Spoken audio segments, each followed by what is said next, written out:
Velkommen til DokumentTimen. Stikkordet for dagens program er hval. Dette ene ordet får følelsene frem i veldig mange mennesker her i Norge. Som tidligere hvalfangernasjon så kjenner vi problemet på kroppen. De av oss som har vært på hvalfangermuseet i Sandefjord, kan med egne øyne se hva vi mennesker har gjort mot disse gigantiske pattedyrene ute i sjøen opp gjennom tiden. Her er en film om hval, og om seilskuten Anna Kristina som ligger stasjonert på Kanariøyene. Filmen vi skal se handler om menneskets forsøk på å redde en strandet hval i Australia. Dessverre så har ikke vi klart å få dette programmet tekstet, men vær med oss likevel på en fantastisk hvalsafari med seilskuten Anna Kristina.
For as long as I can remember, the sea has been the environment that intrigues me most.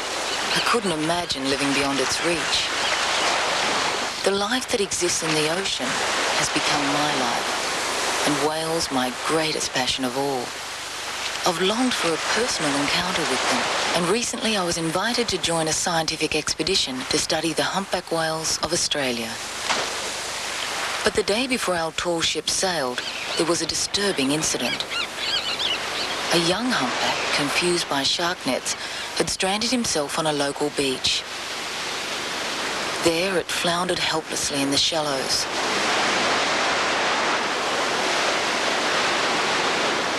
A few people were on hand at the time. They kept the animal's back wet to prevent it from dehydrating.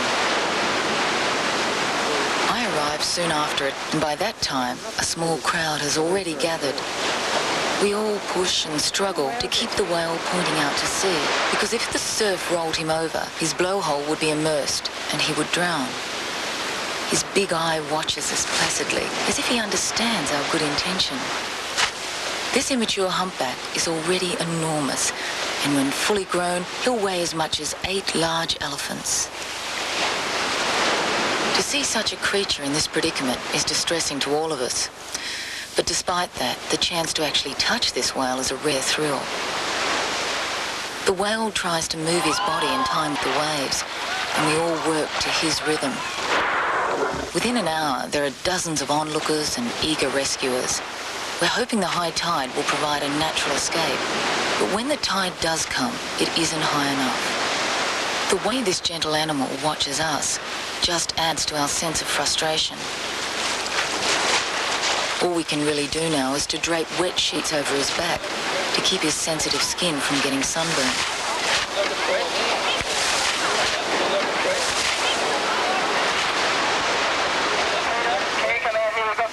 We can put over the whale, and we need people with buckets. Yeah, what's happening is the tide's going out and the whale's actually digging a hole for himself. The hole will help float his heavy body. The whale can't support its own weight out of the water. As I watch this young animal heaving in the surf, I can see that every breath is depleting his energy. Our community effort is heartwarming, but I still feel apprehensive, knowing what lies ahead for this half-grown whale, even if we do save him here. His last meal was 3 months ago in Antarctica. Now he's trying to complete his 5,000-kilometre swim back to that feeding ground before the food from his fat reserves is used up.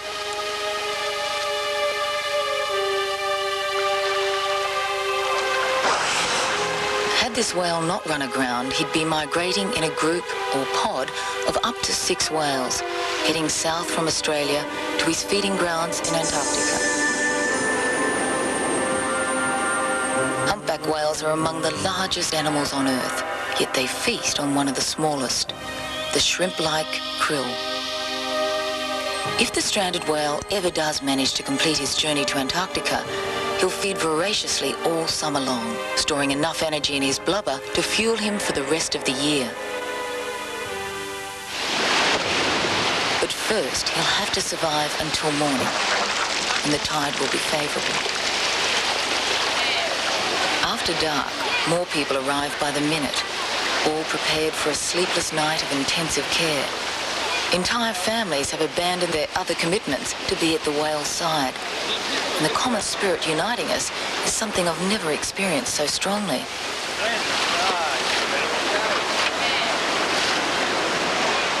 It's surprising how much effort and discomfort we can happily endure when given a good enough reason.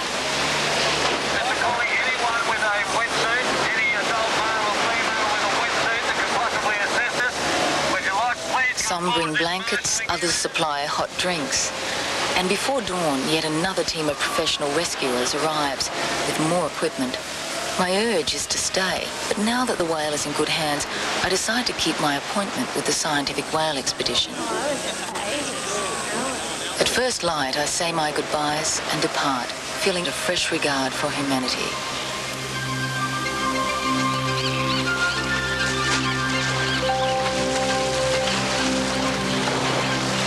After the all-night vigil, I feel eager for this dawn rendezvous with the team of whale researchers. The expedition will be studying the behaviour of the southern humpback whale. I appreciate projects like this which look beyond the visual beauty of the whales to help us understand their habits and their needs.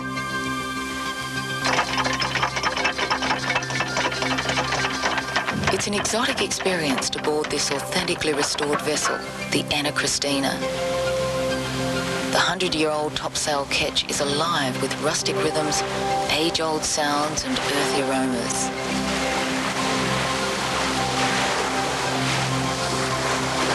A tall ship is ideally suited for this voyage. Her silent sailing creates no disturbance to the whales, and her masts are perfect for whale spotting. On this cruise, no one is exempt from hard labour.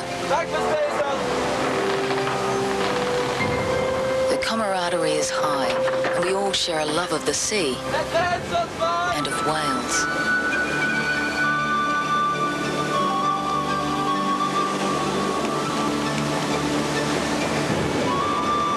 I can't wait to scale the rigging and get my first view from the crow's nest.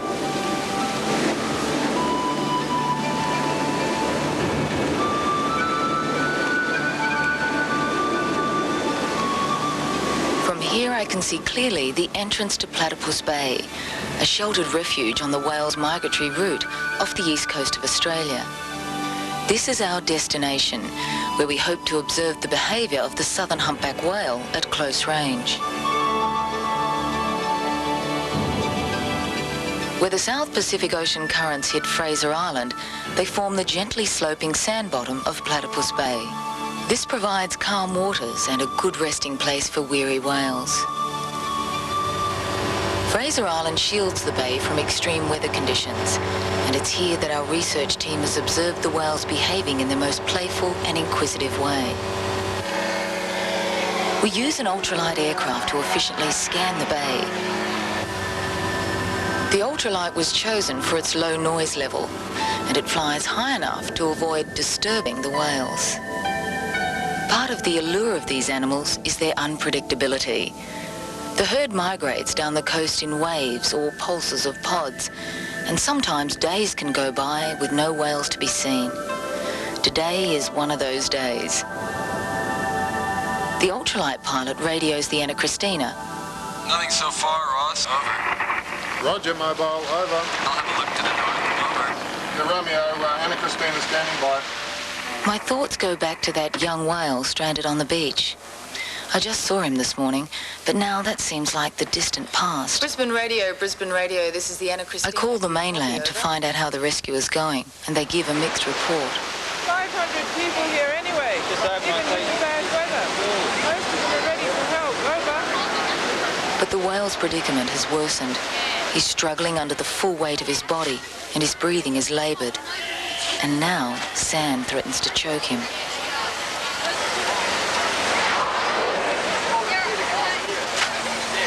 So many people want to get close to the whale that crowd control has become a problem. The state and local governments are now involved. Construction machinery arrives, and it's driven into the sea to carve a channel for the whale's escape.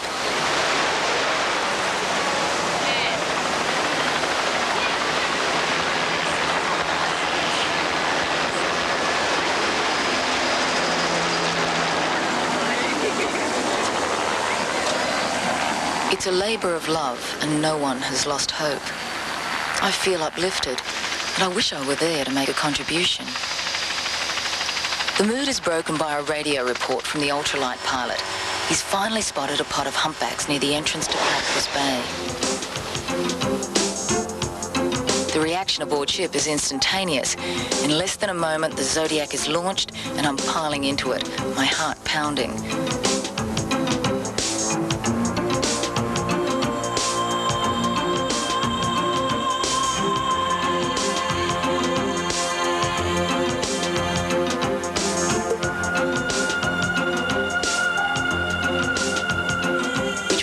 The distance as quickly as possible, and the ultralight indicates when to slow down so the whales don't feel they're being chased.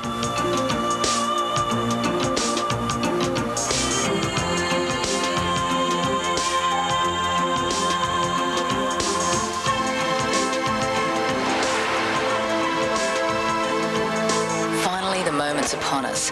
My imagination could never have anticipated the sensation of being amongst animals 600 times my own size. We put the motor into neutral to keep the prop from injuring the whales. We let them approach us, and we soon learned that they're every bit as curious as we are.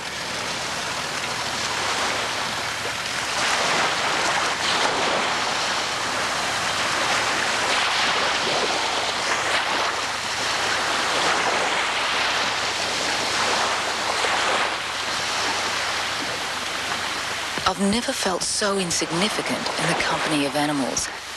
But in the close presence of these leviathans, one cannot help but be overwhelmed.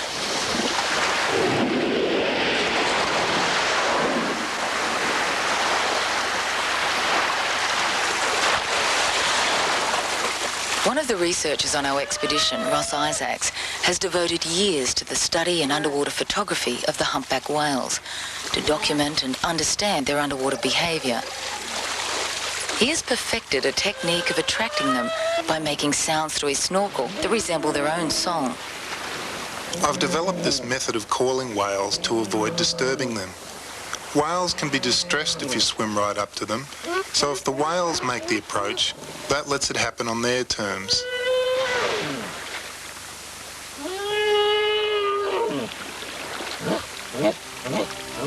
It's only the male humpbacks who sing to serenade and seduce the females.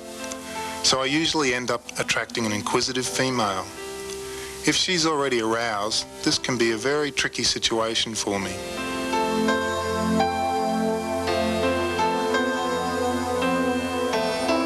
Up close, I can sense some intangible connection when our eyes meet. You can actually feel the awareness and perception of these great creatures.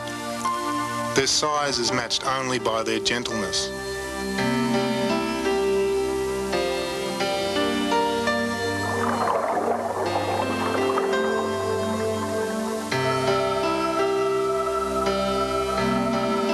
If eyes are the window to the soul, then the whales are surely of a divine order.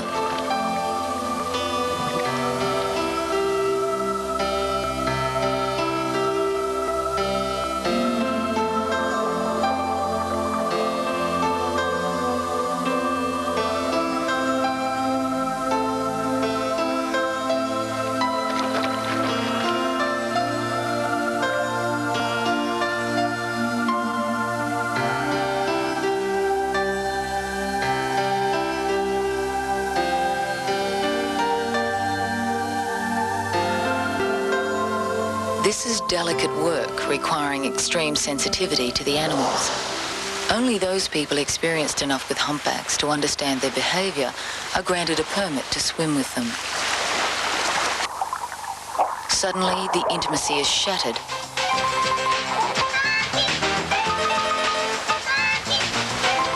At first, we feel invaded, but there are no exclusive rights to this experience.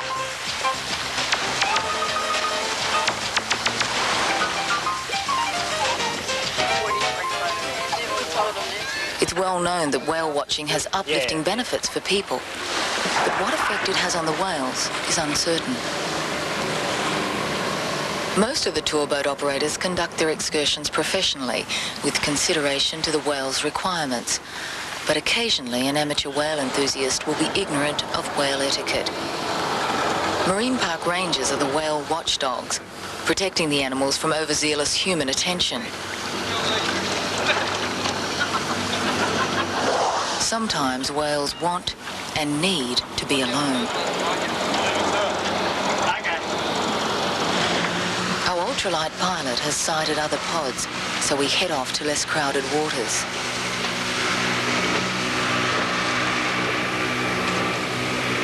The new pulse of humpbacks has been entering the bay over the last 2 hours. To me, these whales appear quite playful as they push tons of water through the ocean. But Ross keeps the boat well clear, explaining it's a fighting pod with 4 males battling for the right to escort the female. Suddenly, 2 of them surface right next to the boat. Then they're away and the sea erupts with the force of their battle.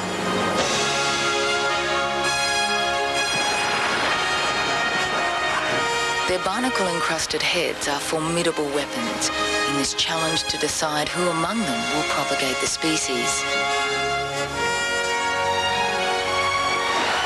Ross and I try to back off, but it's too late. These giants cover so much distance so quickly, we're caught in their fight.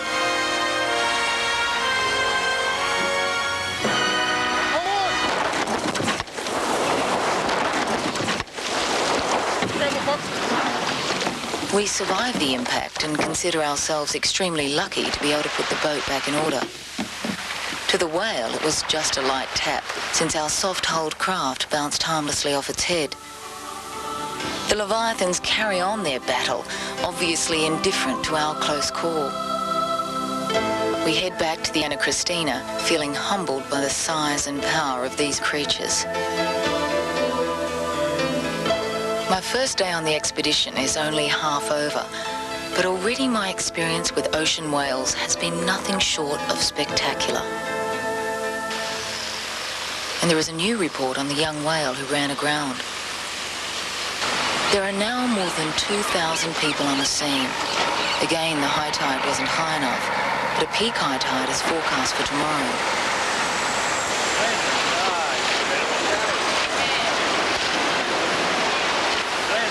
The whale's condition is stable. No one questions how long the people and resources will last, and no expense is being spared.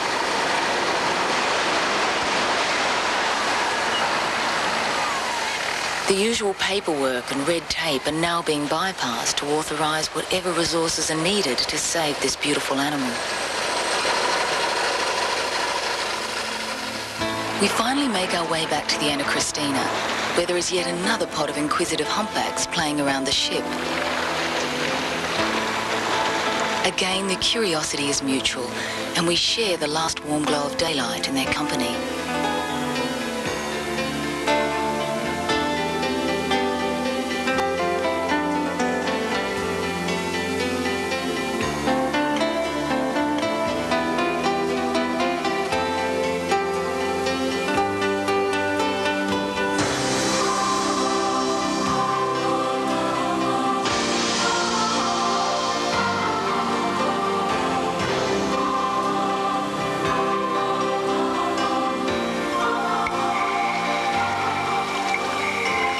Living aboard ship in Platypus Bay is a sensuous experience. The evening meal is enhanced with the smells, sights and sounds of the seafaring life. And then we're serenaded by the haunting song of the humpback whale.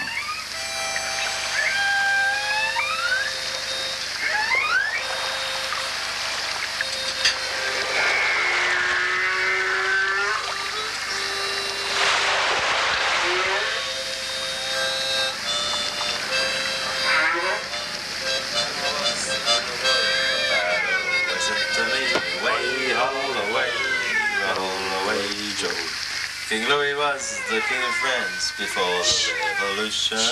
Way home. Listen. It's coming through the hole. The whale songs last all through the night, then give way to the gentle ambience of Platypus Bay.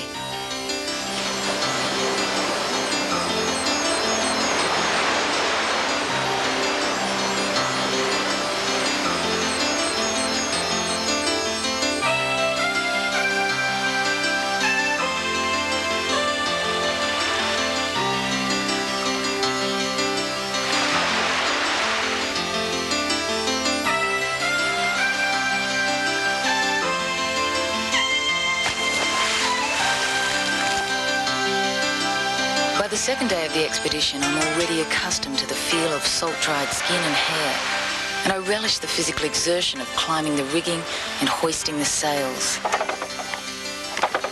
The atmosphere aboard this beautiful old vessel makes hard work an adventure.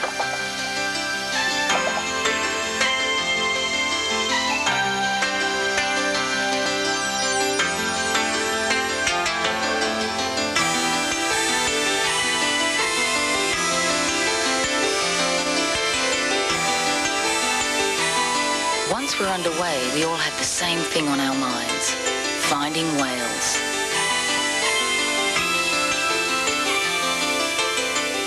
One of our whale researchers, Dr. Peter Corcoran, gains valuable insights from observing dolphins, which are the smallest of all the whales. Dolphins are the friendliest and most playful members of the whale family, making them easy to study. One can see why these fun-loving mammals have captured the hearts of so many people through the ages. The ancient poet Helgeland wrote, "Sublimer than the dolphin is nothing yet created." I lure these cetaceans with food so I can study their behaviour. I make photo identifications of particular dolphins, and I get to know some of them individually. One or two of them will greet me like a friend when I return next season.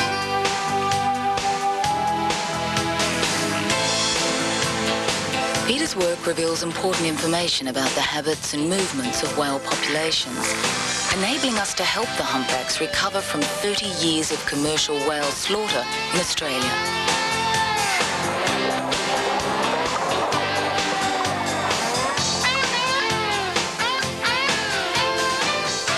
I monitor these whales throughout their breeding grounds, which extend north to the Great Barrier Reef. These waters are warm and sheltered by the reef system. This shelter is essential for the whales to safely give birth and suckle the young calves. They have to grow strong enough to make the difficult swim to Antarctica. In this rare footage, a month-old calf appears quite large, until compared to its protective mother, who is never far away. The mother teaches her calf some basic humpback behaviour, such as breaching and tail slapping.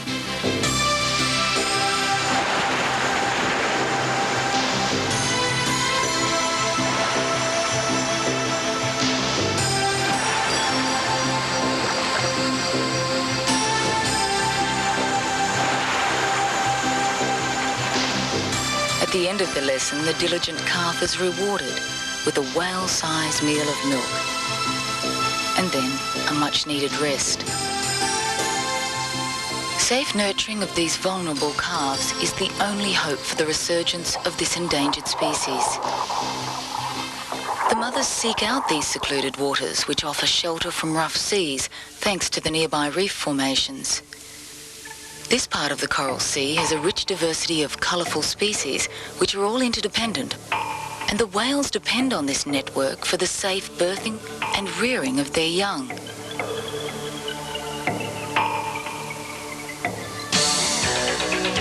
I've been diving in these waters for years, but it's only through Peter Corcoran's work that I now appreciate how significant the region is to the whales who breed here.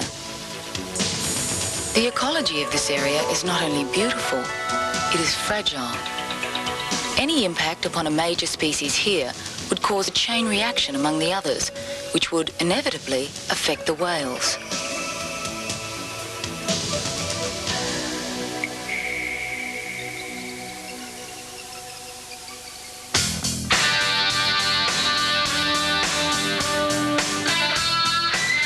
Human impact on the marine environment is managed reasonably in many cases, but noise pollution can still be an intense disturbance to the sound-sensitive whales. I try to imagine what it's like for them, with propellers and steel hulls constantly passing through their once serene world, like planes landing over our homes. The serenity is now gone, even from Platypus Bay, one of the last remaining sanctuaries for migrating humpbacks. We're anchored off Fraser Island, the geographical basis for Platypus Bay. Here, specialised vegetation and animal life entice thousands of visitors each year. Some come to admire the delicate ecology of this unique place, while others arrive with a more down-to-earth purpose.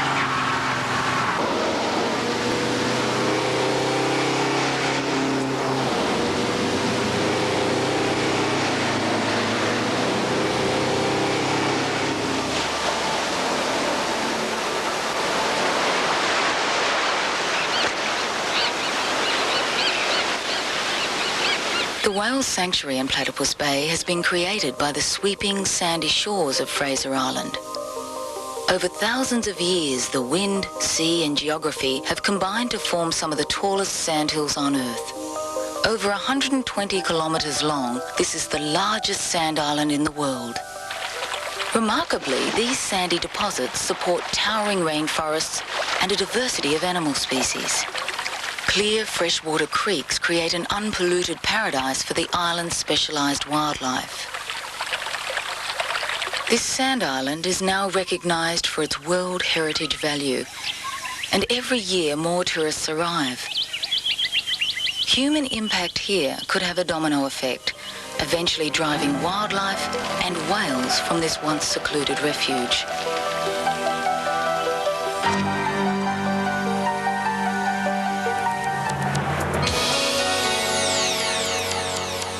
On a nearby sand island, this harmless tourist resort was once the whaling capital of the East Coast. People now play tennis on what was once the slaughtering deck, where 7,000 whales were butchered in one decade. It wasn't guilt or a sudden burgeoning of humanity that finally stopped the massacre. They simply ran out of whales.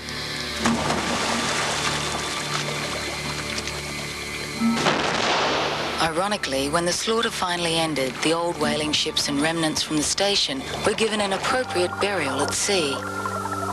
These old steel hulls and boilers now form an artificial reef, which supports life instead of destroying it.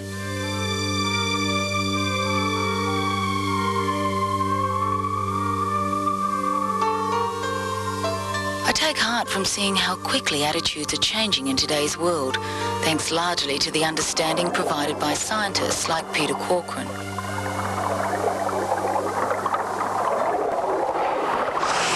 It wasn't so long ago that ships like the Anna Christina were used for killing whales, but now they're used as research vessels to find ways of reversing our past mistakes.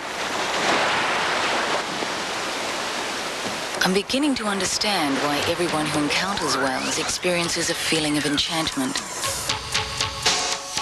Whales are playful, sophisticated social creatures like we are. And just like us, they have a level of consciousness that embraces more in life than simply surviving. With their friendly curiosity, they show an obvious longing to reach out and make contact.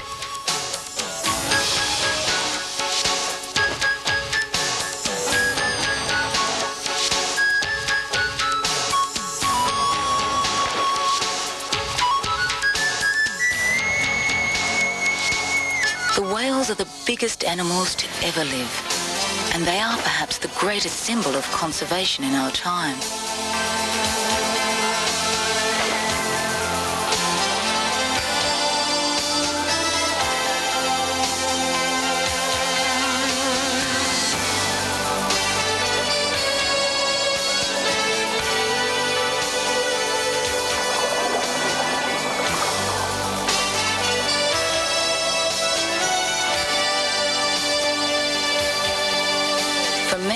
These are not just lofty sentiments. Real progress in conservation relies on science. Researchers like Mike Osmond are doing valuable work on this expedition to help the humpback whale make a comeback. Mike's collection of tail fluke photos has been gathered over many years. It shows that each whale has tail markings which are as unique as our fingerprints. Photo identification of individual animals is an important way to record their movements and life histories, assisting them to recover from near extinction. Robert Slade is a scientist working at the leading edge of whale research. His small arrow bounces harmlessly off the whale's back, and it collects a sample of the animal's skin. This tiny capsule holds a wealth of genetic secrets about the whale that can only be unlocked by a high-tech process known as DNA fingerprinting. This kind of sophisticated fingerprinting is like taking a snapshot, showing 20 million years of an animal's evolution in detail. In his small lab aboard the ship, Robert cuts up the animal's DNA molecules to form sections of genetic code. These sections of genetic code are dyed, then placed into a gel inside an electric field.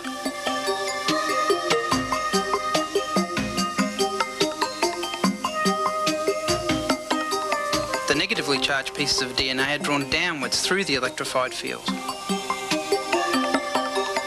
In about the time it takes to brew a pot of coffee, the sections of genetic code settle into a particular order. Ultraviolet light then reveals the animal's unique genetic patterns, or DNA fingerprints. This DNA research has confirmed that the breeding populations of humpback whales are split up into groups. A smaller gene pool means their resurgence is much more vulnerable than their numbers might indicate. This expedition will make an important contribution to the whale's revival. Now scientists can learn all they need to from a small biopsy sample without butchering a live animal. This has eliminated any possible reason for so-called scientific whaling, which several countries still practice under the pretext of research. When a whale is killed, the sea turns red as the magnificent creature chokes to death in its own blood. And for what purpose? A collection of products to appease the vanity and aggression of supposedly superior beings.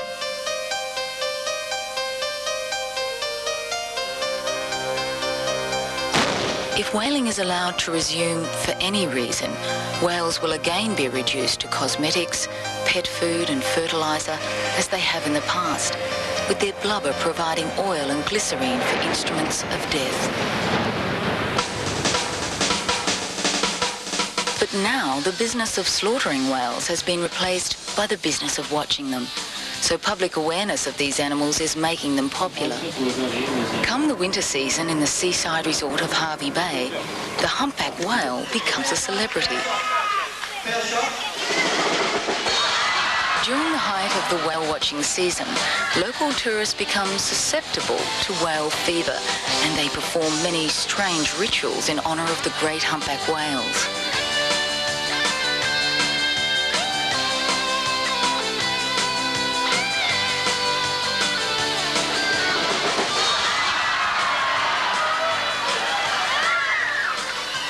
The new public interest in whales is proving to be far greater than I would have imagined. I think the enduring commitment to save the stranded animal has surprised everyone.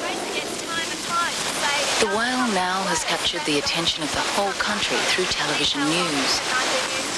Well, I think it's really terrific to see Australians rallying and making such a wonderful effort to save this magnificent animal. Well, I'll make a bet that it doesn't survive because it's too young. I've seen the young whales like that die on Northern Ireland. Because the tides are receding from this tide, so the situation's going to get worse every tide. So really, this has got to be our best chance. A special harness is made up to tow the whale out through the channel. A long rope is attached to the harness, and it's linked to a rescue vessel by forming a human chain.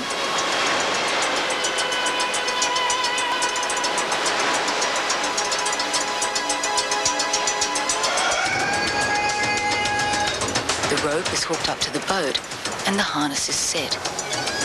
In 2 hours, the tide will provide the last chance to pull the animal to freedom.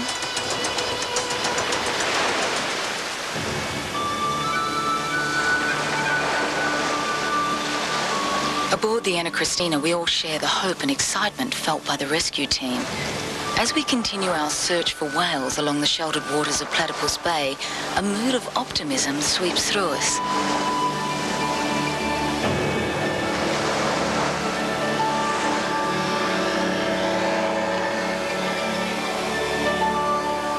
On the open ocean, alone with the sea and the whales, I start to feel like the rest of the world doesn't exist.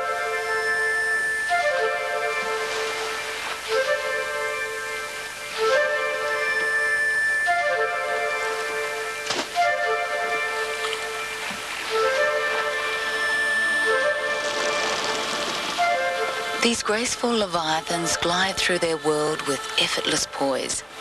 They enjoy dominion in their realm as we have superiority in ours. But their mastery is a far different kind. They exist in harmony with their environment, while we manipulate and dominate ours.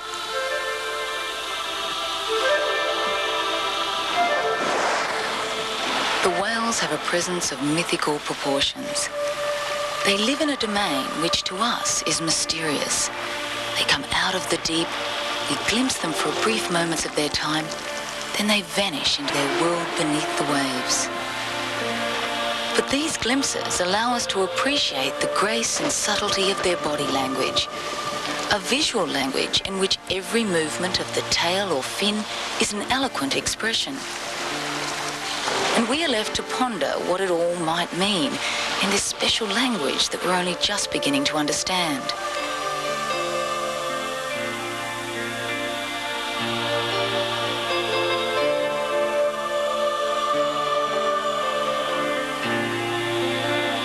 Our ultralight pilot has sighted what we're all here for, a pod of humpbacks in a performing mood. Okay, let's go. Ross loads the camera and we head off for another encounter.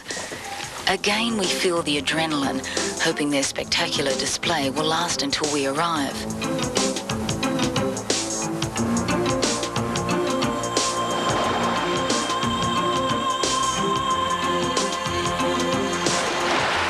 The humpbacks are the most acrobatic of all the great whales. Interpreting their behavior is the first step in learning to observe them without intruding. The whale's 4-ton tail is their greatest source of power. It's lifted, twisted, flapped or slapped to advertise the animal's presence to other humpbacks. Up close, the tail is an imposing weapon, and subtle cocking is all that's needed to signal other whales, or people, to keep their distance.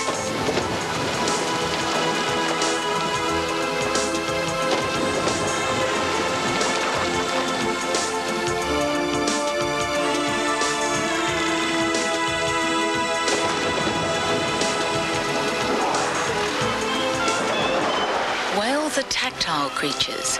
They often swim side by side, touching each other with their sensitive pectoral fins.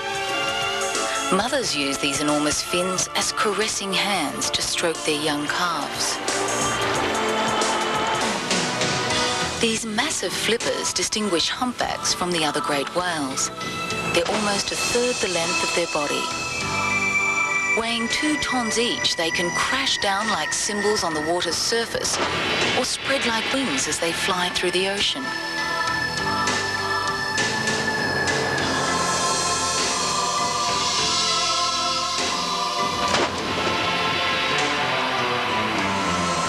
These animals spend 70% of their time submerged, so most of their behavior occurs underwater. But their forays to the surface always leave me wanting an encore.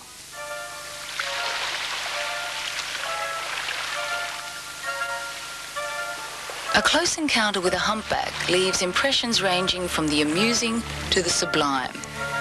Its head is dotted with sensory nodules the size of golf balls, creating its distinctive resemblance to a giant gherkin. But the overriding impressions are those of grandeur, of power, and of majestic grace.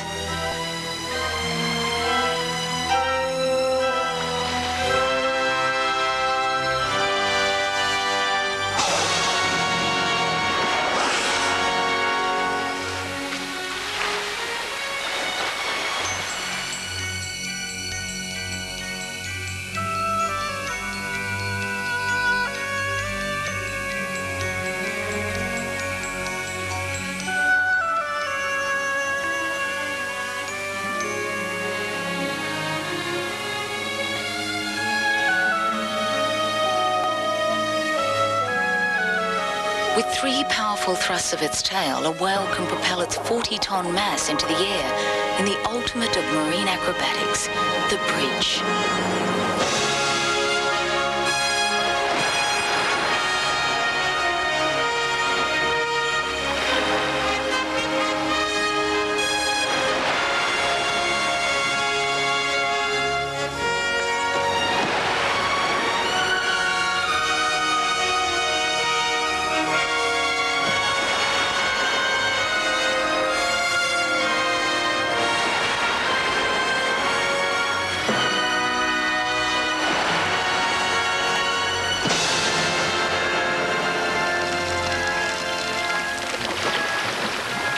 breach is often the final punctuation in a series of other behaviours. Scientists are still striving to explain these displays, but others are content to simply regard it as one of the more enigmatic qualities that adds to the mystique of these animals. And once again, where the whales are active, playful dolphins show up for some fun. Their charm is irresistible. Plutarch wrote, "To the dolphin beyond all others, nature has given what the best philosophers seek, friendship for no advantage."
The dolphins speed off in search of other fun, leaving me alone in the ocean, simply enjoying the sensation of buoyancy.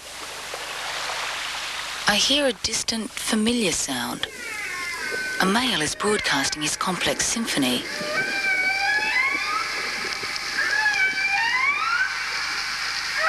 He draws closer, his haunting tones reverberating through my body.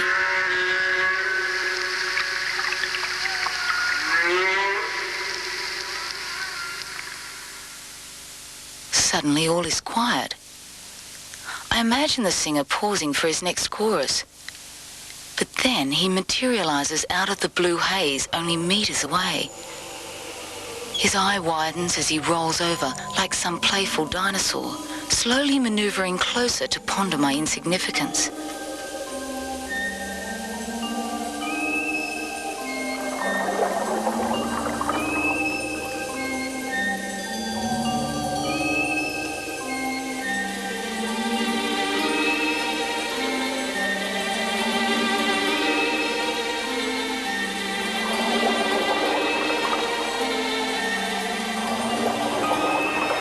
He circles around me, inspecting me first with one eye, then the other. And as his large, bulging eye connects with mine in some strange recognition of consciousness, we both shiver with excitement.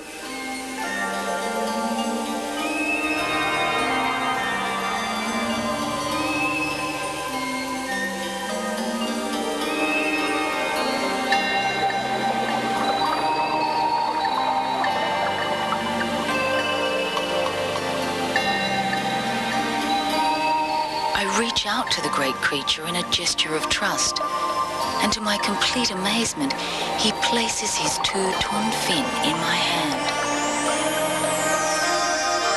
It lasts only for a fleeting moment, but I'm left quivering with delight. He looks at me one last time, then disappears into the deep.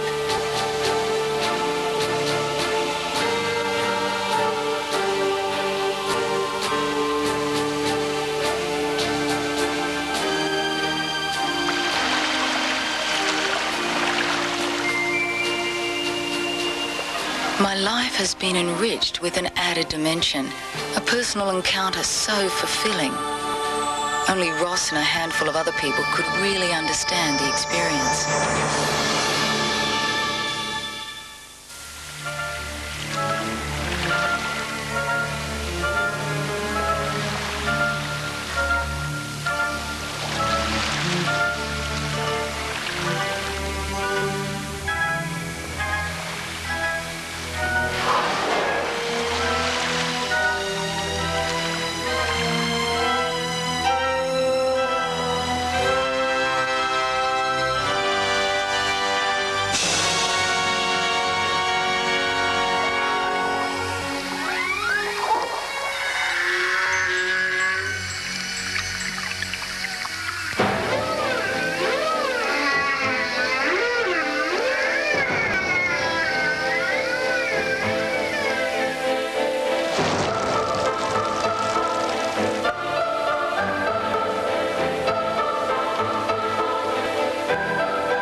people's sacrifice to save this whale gives me hope for our future. The rescue is a success, and this whale will live because of a new attitude toward life, a long overdue respect for the right of other species to exist. In learning how to care for these animals, and for nature itself, we are simply learning how to ensure our own survival on Earth.